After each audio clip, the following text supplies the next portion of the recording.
Australia WTC தோத்ததுக்கான main reason என்ன தெரியுமா? அவங்க வந்து ப்ராப்பராக அந்த டீம் காம்பினேஷன் வந்து செட் பண்ணல. It is always either Green or Webster. You can't play two batting allrounders in one match. ஏன்னா கிரீன் வந்து is well suited with old ball, number 5 number 6 மாதிரி ஆடலாம். அவரை நம்பர் 3 போட்டு வேஸ்ட் பண்ணிட்டாங்க. So either Green or Webster யாராவது ஒரு ஆள் தான் ஆட முடியும். வெப்ஸ்டர் வந்து போல் பண்ண முடியும் அப்படிங்கிறதுனால மேபி வெப்ஸ்டர் ஆடி இருந்திருக்கலாம். கிரீன் வந்து அந்த டெஸ்ட்ல இஸ் நாட் அலோட் டு போல். அவருக்கு வந்து இந்த கிளியரன்ஸ் கிடைக்கல அப்படிங்கிறனால மேபி டிராப் பண்றது ஒரு பெட்டர் ஆப்ஷன். அது மட்டும் இல்லாமல் அவங்க அவங்க வந்து வார்னர் ரிட்டைர்மெண்ட்க்கு அப்புறம் தே didn't have a proper opener with Khawaja.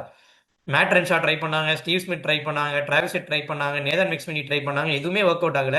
அங்கே சாம் கான்ஸ்டன்ஸ் ஒரு 1 or 2 கேம்ஸ் நல்லா ஆடினாரு. இந்தியா கூடயே ஒரு 50 குவிக்காக அடிச்சாரு.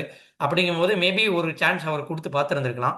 எதர் இட்ஸ் டூ ஆடை அப்ரோச் ஆடுவார். அது மட்டும் இல்லாமல் லபுஷேன் ரொம்ப பால்ஸ் வந்து விதவுட் இன்டென்ட்டே காட்டாமல் ஏகப்பட்ட பால் வந்து சாப்பிட்டாரு. லைக் ஒரு 70 பால் ஆடி 20 ரன்ஸ் அடிக்குதுங்கிறது ஈவன் இந்த test match it's considered bad. Ball வந்து ரெண்டு பக்கம் ஸ்விங் ஆச்சு அப்படிங்கிறதுலாம் எல்லாமே ஓகே தான். பட் ஸ்டில் அந்த ரன் ஸ்கோர் பண்ற இன்டென்ட், ஒரு பேட் பால்ஸ் கிடைச்சது. அந்த பேட் பால்ஸுமே ஈஸியாக அவர் நிறைய டிஃபெண்ட் ஆடிட்டாரு. So lack of intent is also crucial reason. And அந்த ஒரு ஓப்பனிங் ஸ்பாட்டை சாம் கான்சியஸ் வச்சு மட்டும்தான் ஃபில் பண்ண முடியும். அண்ட் இந்த future it's always Green or Webster. So இதுதான் நான் வந்து பார்க்குறேன். உங்களோட ஒப்பீனியன் என்னங்கிறது கமெண்ட்ஸ் சொல்லுங்க. இந்த மாதிரி நிறைய வீடியோஸ் பார்க்கணும், சப்ஸ்கிரைப் பண்ணிக்கோ. தேங்க்யூ.